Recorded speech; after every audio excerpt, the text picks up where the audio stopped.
وَلَا تَنْكِحُوا الْمُشْرِكَاتِ حَتَّى يُؤْمِنْ، ایک اور شرعی حکم آ رہا ہے، اور مت نکاح کرو کسی مشرک عورت کے ساتھ یہاں تک کہ وہ ایمان لے آئے۔ اب یہ مشرک وہ انڈیا پاکستان بنگلہ دیش والی نہیں ہے، یہاں تو سارے ایک فرقے بھی دوسروں کو مشرک کہہ رہے ہوتے ہیں۔ اس مشرک سے مراد بت پرست جو شرک جلی کرنے والے لوگ ہیں، کلمہ گو مشرک اس سے مراد نہیں ہے۔ جب تک وہ ایمان نہ لے آئے وہ عورت، اس وقت تک تم اس سے نکاح نہیں کر سکتے۔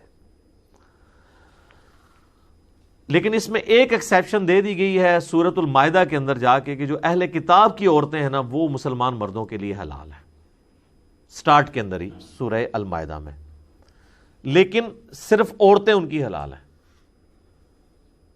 ان کے مرد ہماری عورتوں کے لیے حلال نہیں ہے۔ یہاں پہ کیٹاگوریکلی آیا کہ مشرک عورت حلال نہیں ہے۔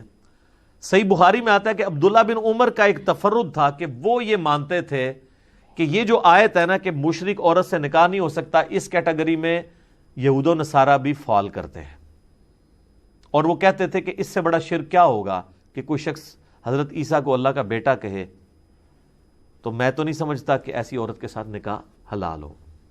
لیکن باقی سارے صحابہ کہتے تھے کہ اگر یہی کیٹاگرائزیشن اس اعتبار سے نہ کرنی ہوتی تو سورۃ المائدہ جو بالکل اینڈ میں نازل ہوئی اس میں کیوں اہل کتاب کی عورتوں کے ساتھ نکاح کی اجازت دی گئی ہے، جبکہ سورۃ المائدہ ہی میں سب سے زیادہ یہود و نصارہ کا شرک کھول کے بیان کیا گیا ہے، باقی کسی صورت میں نہیں ہے۔ لقد کفر الذین قالوا ان اللہ هو المسیح ابن مریم، بے شک وہ لوگ کفر کر رہے ہیں جو کہہ رہے ہیں کہ عیسیٰ ہی اللہ ہے۔ یہ سورۃ المائدہ کی آیت نمبر 72 ہے۔ پھر آگے چل کے سورۃ المائدہ کی آیت نمبر 75 میں آیا لقد کفر الذین قالوا ان اللہ ثالث ثلاثہ، وہ لوگ بھی کافر ہیں جو کہتے ہیں کہ حضرت عیسیٰ اور حضرت مریم اس زمانے میں اور آج ہولی گوسٹ اور اللہ تعالیٰ یہ تین خدا ہیں، یعنی اللہ تین خداؤں میں سے ایک ہے۔ ٹھیک ہے، تو جو سورۃ المائدہ یہود و نصارہ کے خصوصاً کرسچنز کے شرک کو کھول کے بیان کر رہی ہے، وہ کیوں شروع میں اہل کتاب کی عورتوں کے ساتھ نکاح کو حلال قرار دے رہی ہے؟ اس لیے کہ اہل کتاب جو ہیں وہ آسمانی مذہب کے ماننے والے ہیں، ان میں ریلیکسیشن دی گئی۔ تو صحابہ کرام نے عبداللہ بن عمر کا یہ انڈیویجول فتویٰ قبول نہیں کیا۔ اجماع صحابہ اسی پہ ہے کہ جو یہود و نصارہ کی عورتیں ہیں ان کے ساتھ نکاح حلال ہے۔ اب میرا ایک معصومانہ سوال ہے، کیا یہود و نصارہ کی عورت ہمارے مسلمان جو فرقے ہیں ان کی عورتوں سے بہتر ہے؟ یہود و نصارہ کی جو عورتیں ہیں وہ تو نبی الاسلام کو سرے سے پیغمبر ہی نہیں ماننی، یہ صحیح ہے نا؟ اور ہمارے مسلمان فرقوں کی عورتیں نبی الاسلام کو پیغمبر مان رہی ہیں، ان کے لیے جان دینے کے لیے تیار ہیں۔ رہا شرک، تو یہود و نصارہ کی عورتوں کا شرک زیادہ جلی ہے مسلمان عورتوں سے، اس اعتبار سے کہ مسلمان عورتوں میں اگر کہیں پہ شرک پایا جاتا ہے تو وہ شرک جلی نہیں، خدا کی ذات میں کسی کو وہ شریک نہیں کرتی۔ وہ یہ نہیں کہتی کہ نبی صلی اللہ علیہ وآلہ وسلم اللہ کے بیٹے ہیں، نعوذ باللہ، یا نبی اسلام کی عبادت بھی ہو سکتی ہے، آپ کو سجدہ بھی ہو سکتا ہے، یہ کوئی تھکڑ سے تھکڑ مسلمان بھی آپ کو نہیں کہے گا۔ لیکن اس کے اگینسٹ جو جیزس کرائسٹ کے نام کے اوپر انہوں نے ہنگامہ کھڑا کیا ہے، حضرت عیسیٰ کا تو کوئی قصور نہیں ہے، وہ تو شرک جلی ان کے اندر پایا جاتا ہے۔ تو اگر آپ ریشو پروپورشن میں اس کو پلڑا دیکھیں تو مسلمان عورتوں کا بہرحال بھاری ہے، بلکہ بھاری کہنا بھی ایک طرح کی زیادتی ہے، بہت بھاری ہے، کوئی کمپیریزن ہی نہیں ہے۔ لیکن آپ یہاں پہ دیکھ لیں یہ ایک دوسرے کے فرقوں کے ساتھ نکاح کرنے کو حلال نہیں سمجھتے۔ یہ آپ مجھے کہیں گے کہ پریکٹیکلی ایک بریلوی کا دیوبندی سے ہوا ہوا ہے یا ایک بریلوی کا اہل حدیث سے ہو گیا، اہل حدیث کا دیوبندی سے، وہ ضرور ہوا ہوا ہے، لیکن شرعی فتویٰ آپ اگر لے کے دیں نا تو نہیں دیں گے۔ اسی تو آئے دن آپ دیکھتے ہیں سوال آ رہا ہوتا ہے سنی شیعہ کا نکاح ہو جاتا ہے، یہ کیوں سوال پیدا ہوتا ہے؟ اسی لیے پیدا ہو رہا ہوتا ہے، وہ نکاح جائز نہیں سمجھتے۔ اچھا میں آپ کو بتاؤں یہ سارے معاملات ان 100 سالوں کے، اگر آپ پرانے بزرگوں کو پڑھیں نا، سید نصیر حسین دہلوی رحمہ اللہ تعالی، جو یعنی اہل حدیث کی آپ سمجھ لیں کہ ماں ہے سب کانٹیننٹ کے اندر ہے اس اعتبار سے، ان سے بڑا کوئی عالم نہیں۔ جس طرح احمد صاحب بریلوی صاحب بریلویوں کے لیے ہے نا، اور اشرف علی تھانوی صاحب یا قاسم نوتوی صاحب دیوبندیوں کے لیے، اہل حدیث کے لیے جو سب کانٹیننٹ میں سب سے بڑے بزرگ ہیں سید نذیر حسین دہلوی ہیں۔ اس وقت جتنے بڑے بڑے علماء ہیں نا، سارے یا ان کے شاگردوں کے شاگردوں کے شاگرد ہیں یا ان کے شاگردوں کے شاگرد ہیں۔ ان کے باقاعدہ فتاویٰ موجود ہیں کہ سنی شیعہ کا نکاح درست ہے، اور ہم نے وہ پی ڈی ایف میں شیئر بھی کروائے تھے گروپس کے اندر۔ اس زمانے میں لوگ دیکھیں کتنی ٹالرنس رکھتے تھے، حالانکہ ان کے سامنے وہ سارے عقائد نہیں تھے، اور یہ وہ لوگ ہیں جو شیعہ کے خلاف باقاعدہ کتابیں لکھتے تھے، فتوے لکھتے تھے علمی اختلاف کے، لیکن کہتے تھے نکاح جائز ہے۔ اور وہ اس لیے کہہ رہے ہوتے تھے کہ وہ کہتے تھے قرآن تو آسمانی مذاہب کا احترام کرتا ہے، تو ہم اپنے جو ایک ریلیجن کے ماننے والے مختلف اسکول آف تھاٹ میں احترام نہیں ایک دوسرے کا کر سکتے۔ تو یہ ٹالرنس یعنی ان لوگوں میں موجود تھی۔ تو یہاں پہ کہا گیا کہ مشرک عورت سے آپ کا نکاح نہیں ہو سکتا۔ اس مشرک سے مراد بت پرست، کافر، نبی علیہ السلام کو نہ ماننے والی، آسمانی کسی مذہب کو نہ ماننے والی، یعنی آج کی ڈیٹ میں آپ کہہ سکتے ہیں بدھسٹ، ہندو، ایتھیسٹ، یہ سب کے سب وہ لوگ، یہود و نصارہ اس کیٹیگری میں فال نہیں کریں گے۔ وَلَا أَمَةٌ مُؤْمِنَةٌ خَيْرٌ مِّن مُشْرِكَةٍ، اور ایک ایمان والی لونڈی جو ہے نا وہ مشرک آزاد عورت سے بہتر ہے۔ وَلَوْ أَعْجَبَتْكُمْ، اگرچہ اس کا حسن تمہیں بھائے۔ یعنی یہ اس زمانے میں جب لونڈیوں کا سسٹم تھا، ظاہر لونڈی کے ساتھ نکاح تو آسان ہوتا تھا نا، اس کو آزاد کر دیں یا خرید لیں، خرید کے آزاد کر دیں تو نکاح کر لیں آپ۔ آزاد عورت کے تو نخرے ہی بہت تھے۔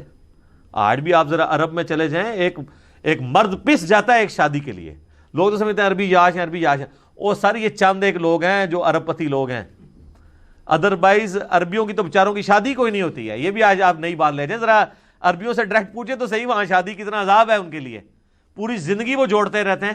جس طرح ہمارے یہاں کے پی میں جو مرد ہیں پٹھانوں کے، وہ بیچارے بڑی مشکل سے مال جوڑ کے تو ان کی شادی ہوتی ہے، عورت والوں کو پیسہ دینا پڑتا ہے۔ یہاں پہ بھی مرد کو اتنے پاپڑ بیلنے پڑتے ہیں تب جا کے جو ہے نا وہ کسی عورت کے ساتھ ان کا نکاح ہوتا ہے۔ عربی تو بیچارے بڑے مشکل میں ہیں۔ یہ تو چند ایک لوگ ہیں جو امیر ہیں جو آپ کو نظر آتے ہیں، اور ان کو بھی بہت کچھ کرنا پڑتا ہے، خیر، لیکن عام بیچارے تو جس طرح یہاں پہ آسانی سے شادی ہو جاتی ہے، عربیوں کی تو نہیں ہوتی ہے۔ اہم ہی عربی بیچارے بدرام ہوئے تھے، عربی ویاہ بڑا کرتے ہیں، نبی ویاہ انہوں نے ایک بھی نہیں ہوتا، اللہ دے بندے ہو تو کہنے کہتا ہے بڑی مشکل ہوتی ہے ان کے لیے۔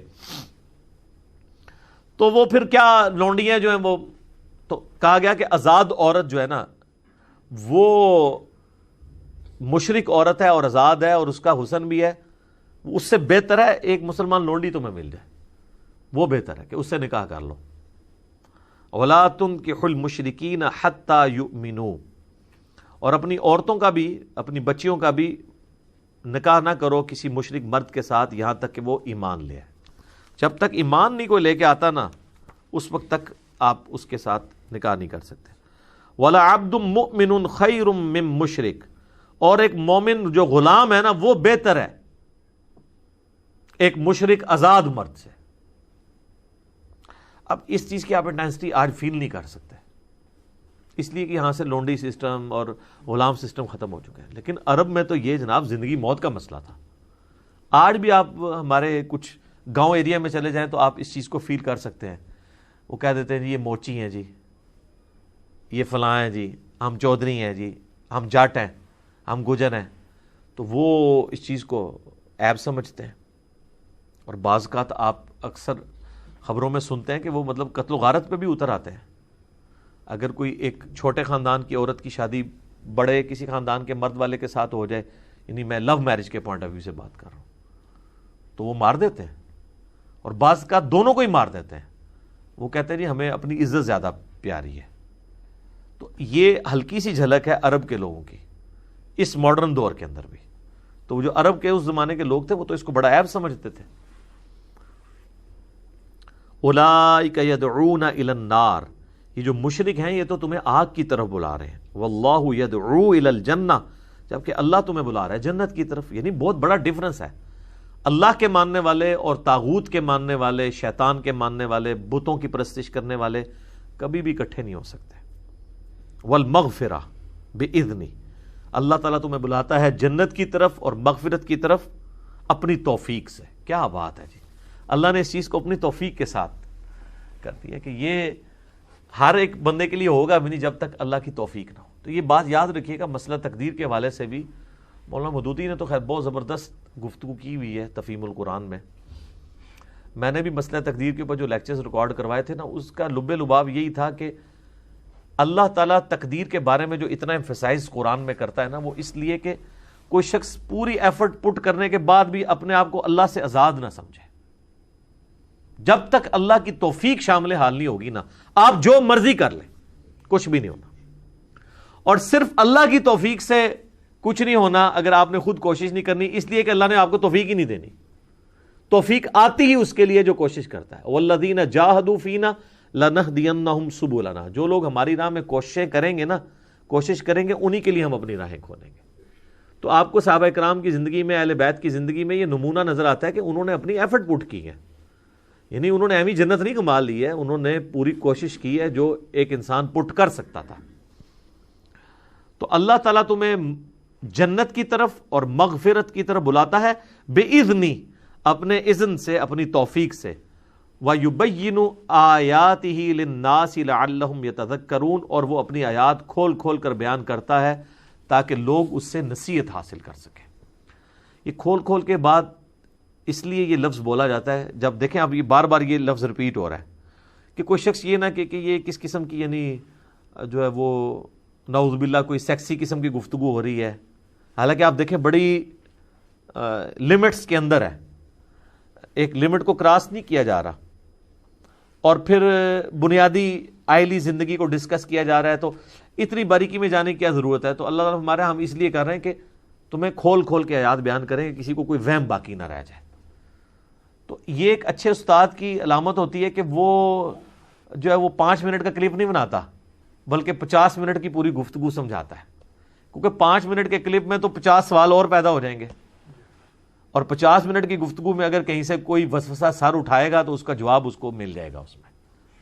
تو اچھا، فلم لوگ پوری دیکھتے ہیں، اگر کسی فلم کا کوئی کلپ شیئر کروا دینا، کہتے ہیں پورا لنک بھیجو.